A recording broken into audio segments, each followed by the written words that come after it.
તો ભાવનગરમાં ગાંધીનગર મનપાની ટીમનો વિરોધ કરવામાં આવ્યો। શહેર કોંગ્રેસ દ્વારા મનપાના અધિકારીઓનો વિરોધ કરાયો। આજે મનપાની ટીમ ક્રિકેટ મેચ રમવા માટે ભાવનગર પહોંચી છે। રોગચાળા વચ્ચે ગાંધીનગર મનપા ક્રિકેટ રમી રહ્યું છે, જેનો લોકો દ્વારા વિરોધ કરવામાં આવ્યો। કોંગ્રેસ દ્વારા વિરોધ કરવામાં આવ્યો। કોંગ્રેસ કાર્યકર્તાઓએ મેચમાં પહોંચીને વિરોધ નોંધાવ્યો।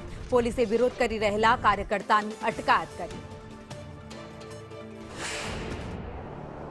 ભાવનગરની અંદર તમામ જે ટીમો આવી છે તમામ ટીમોનું ભાવનગર કોંગ્રેસ વતી હું સ્વાગત કરું છું। ખાસ કરીને દરેક મહેમાનનું આપણે સ્વાગત કરવું જોઈએ, પણ ખાસ કરીને એક ટીમનો અમે જોરદાર રીતે વિરોધ કરીએ છીએ। ગાંધીનગર મહાનગરપાલિકાની જે ટીમ ભાવનગર ખાતે આવી છે, ગાંધીનગરની અંદર અત્યારે 300 જેટલા લોકો એડમિટ હોય હોસ્પિટલમાં, કોલેરાનો રોગચાળો ફાટી નીકળ્યો હોય અને 3 લોકોના મૃત્યુ પામ્યા હોય, ત્યારે એક શરમજનક બાબત કહી શકાય આ સરકારની કે આવી સંવેદના તો દરેક માણસમાં હોવી જોઈએ। અને અત્યારે અહીંયા જલસા કરવા ગાંધીનગર ભારતીય જનતા પાર્ટીના કોર્પોરેટરો અને અધિકારીઓ અહીંયા પહોંચી ગયા છે, એક શરમજનક ઘટના કહી શકાય।